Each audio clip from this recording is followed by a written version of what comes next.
He was not supposed to feed her. He was supposed to weigh her. That was the entire function of Warden-Class Auditor Vessk Tho-Rai's visits to Containment Ring 9.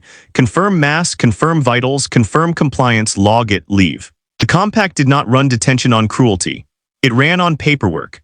A prisoner who starved was a prisoner whose file required an incident report, 6 signatures, and a formal inquiry into whether compact resources had been improperly withheld from a diplomatic asset. Elena Voss was, on the manifest, a diplomatic asset. She was also on day 14 of her detention refusing to eat. Vessk did not knock. Wardens did not knock. Knocking implied the possibility of refusal, and a locked door did not get to refuse a scheduled inspection. He opened the hatch, found the previous meal untouched on its tray, congealed into something the nutrient synthesizer had clearly never intended, and made a note. Then he did something that was not on any checklist he had ever been issued. He picked up the tray, carried it back to the galley, and had it remade. Elena had stopped eating on purpose. This was not despair. She was a treaty analyst for the Directorate's outreach office, technically the second youngest analyst in the department's history. A fact she had stopped mentioning at parties years ago because it made people ask what the first youngest was doing now, and the answer was a psychiatric leave. And she understood leverage the way other people understood breathing. A hunger strike was a message with no translator required. It said, "I am worth more to you healthy than dead, and you know it, and I am betting my life that you know it faster than your superiors do." It was a good bet. It was also, by day 14, starting to feel less like strategy and more like the only thing she still had control over, a distinction that mattered enormously, and one nobody on either side of the war had thought to ask her about. She heard the hatch cycle at the usual hour. She did not look up. She had learned the warden's rhythm the way prisoners learn everything about their captors, which is to say obsessively, because there is nothing else to learn.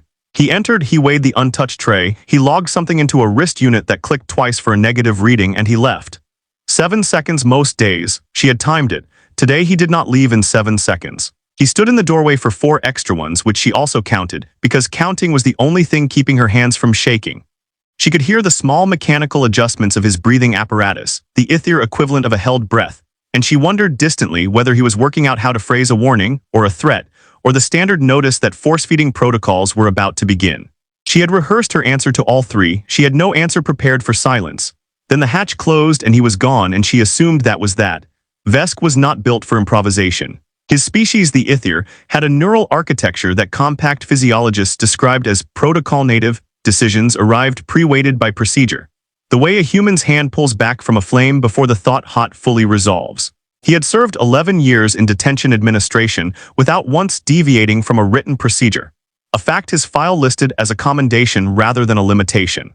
His superior, Auditor Prime Kelth Sanvaru, had once told him this with the particular warmth of a man complimenting a filing cabinet on its alphabetization. There had been a woman once, early in his career, a Ithir logistics officer named Vale, who had told him, not unkindly, that he was the most reliable person she had ever worked with and the least surprising, and that she was leaving the sector because she wanted eventually to be surprised by someone. He had filed the conversation the way he filed everything, under a category his own mind had labeled with characteristic honesty does not apply to current operational parameters. He had not thought about it in 6 years. He thought about it now, standing outside a locked door with an untouched tray of food, and did not know why. So when he stood outside Ring 9's hatch for 4 seconds longer than protocol required, it was not because he had decided anything.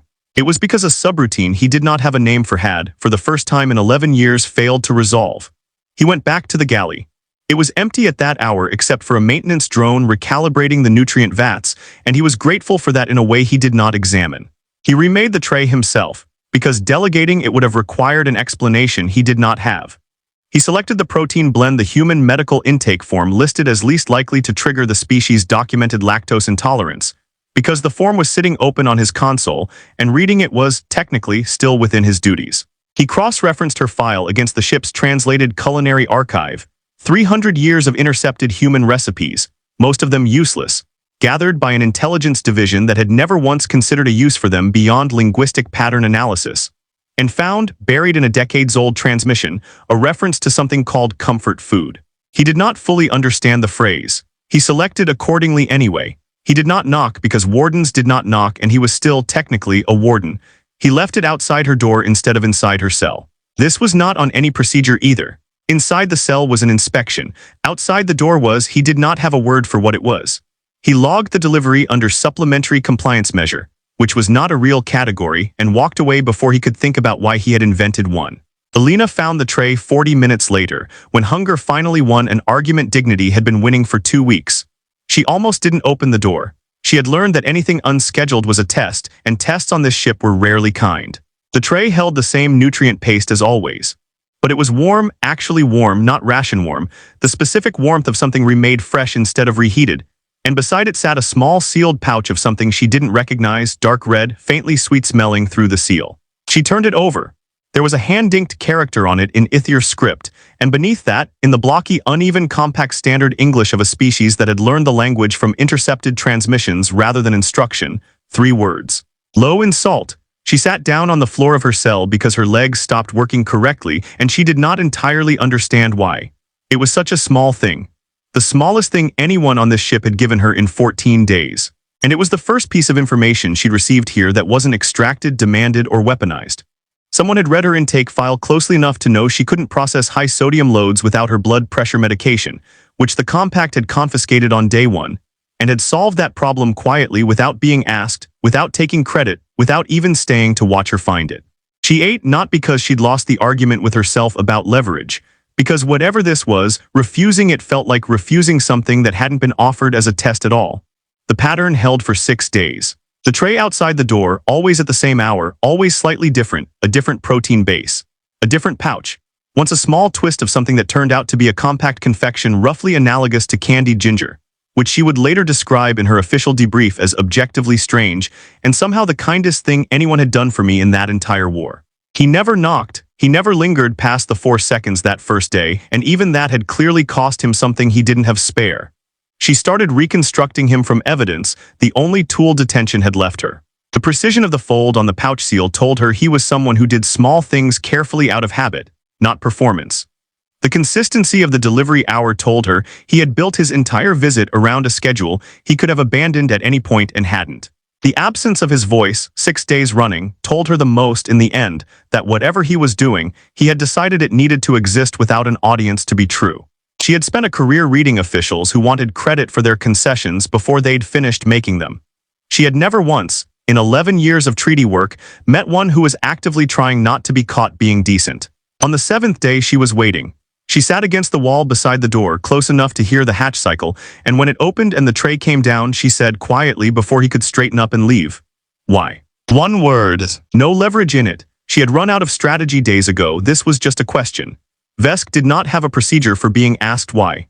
Ithir wardens were asked what and when and occasionally how long, questions with answers that existed in a database somewhere. Why required him to look inside a decision he had been carefully not examining, because he suspected correctly that examining it would end whatever this was. He answered anyway. This was the second thing he had done in 11 years that was not on any procedure. You stopped eating, he said. It was a variance. He paused, something in his vocal modulation catching, a hesitation with no procedural precedent to explain it. I did not want it to become a data points. It was a terrible answer. Evasive in exactly the way that 11 years of training had built into him. And Elena, who had spent a career reading what officials meant underneath what they said, heard it perfectly anyway. I did not want you to disappear from a report as a number. I did not want you to disappear at all. That's not why you left it outside the door instead of bringing it in, she said. He was quiet long enough that she thought he'd already gone, the way wardens went without announcement. Then, inside the cell I am required to weigh what I bring you. Outside the door I am only required to have left it. A pause. I did not want to weigh this. She understood then that he had built himself a small illegal country between 2 lines of a procedure manual, just large enough to be kind in, and had been living in it in secret for a week. The discovery loop, once it started, moved faster than either of them expected.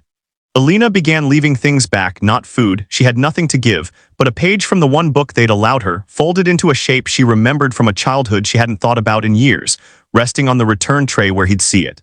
He kept it, she knew, because on day 9 there was a second fold beside the first, clumsy, made by hands that had never done this before and had clearly practiced in private until they got it almost right.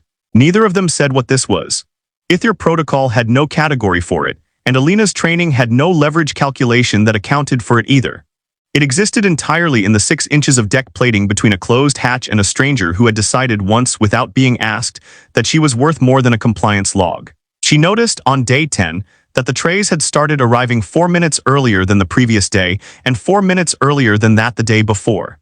She understood immediately what it meant, because she had spent a career reading incremental movement for what it actually was. Not carelessness, but a man testing, in increments too small to justify a formal reprimand, how much of himself he was allowed to bring to her door. By day 10, he was arriving early enough that she could hear him pause outside before the hatch cycled one full breath, held and released, the same interval each time. And she began, without meaning to, waiting for that breath the way she had once waited for the sound of her own front door back home. It could not have stayed small. Auditor Prime Sanvaru reviewed supplementary compliance logs quarterly, and supplementary compliance measure, repeated 9 times with no procedural basis, was exactly the kind of variance his career had been built on catching. He summoned Vessk on the 11th day. "You have been feeding the Directorate asset outside her nutritional allotment," Sanvaru said. It was not a question. He had the logs open on the desk between them, each entry highlighted, a small quiet indictment. "Explain the variance." Vessk had 11 years of practice explaining variances. He had, in fact, never once failed to produce a satisfactory procedural justification for anything in his career, which was precisely why his file read the way it did. He opened his mouth to give one now: reduced risk of medical incident, reduced administrative burden, reduced likelihood of a hunger strike casualty triggering a treaty violation inquiry. Every word of it true, every word of it available, every word of it completely beside the point. "I did it because she was hungry," he said instead, "and I was the only one who knew." It was not a defense. Sanvaru understood that immediately, and so did Vessk the moment it left him. This was the third thing he had done in 11 years that was not on any procedure, and it was also unmistakably the truest thing he had ever said in this office. He was not punished in the end, not formally. The compact did not have a regulation against decency, only an absence of one, and absences were harder to prosecute than violations. But he was reassigned off Containment Ring 9 within the week, which everyone involved understood to be the punishment anyway. Sanvaru's own note in Vesk's file read, with the specific dryness of a man who suspected he had just witnessed something he didn't have the vocabulary for and resented it slightly. Subject demonstrates insufficient procedural distance from assigned assets. Recommend rotation. Elena found out through the only channel left to her, which was noticing that the tray, on the 12th day, arrived exactly on schedule, but had clearly been assembled by someone who had never read her intake file. Too much salt, no pouch, no fold on the corner. She sat with it a long time before she ate it. She was released 4 months later, in the general prisoner exchange that ended the border dispute over the Kest Reach. A purely strategic trade. The kind that had nothing to do with kindness and everything to do with 2 exhausted governments running out of reasons to keep paying for a war neither could clearly explain anymore. She did not expect on the transport home to find a small sealed pouch tucked into the lining of the one bag they let her keep. Dark red, faintly sweet. No note she hadn't packed it. She was fairly sure no human hand had put it there. She never learned how he'd managed it, and in her official debrief, when the analyst across the table asked whether she had any final remarks on her treatment in compact custody, she said only that she had been fed and let the analyst write whatever he wanted into that. For 2 years she kept the pouch, unopened, in a drawer she did not let herself examine too closely, because opening it felt like an ending and she was not yet willing to decide what it was the ending of. She told herself some nights that it was evidence, that a treaty analyst kept evidence, that this was simply professional habit outliving its assignment. She did not entirely believe herself, and by the 2nd year she had stopped trying to. 2 years later, in the first Joint Compact Directorate Cultural Exchange Program, the kind of quiet, unglamorous institutional footnote that ends wars more permanently than any battle does, 3 translators and a shipping manifest at a time, a personnel file crossed Elena's desk for approval. Ithir National, requesting reassignment to the Sol Liaison Office. 11 years of unblemished detention administration service, 1 rotation flagged for insufficient procedural distance, no further explanation given. She approved it before she finished reading the rest of the file, and then sat for a long moment with her hand still on the console, because she had just realized she was smiling, and because some decisions, it turns out, do not require weighing at all. She was already drafting the onboarding message before she'd admitted to herself why.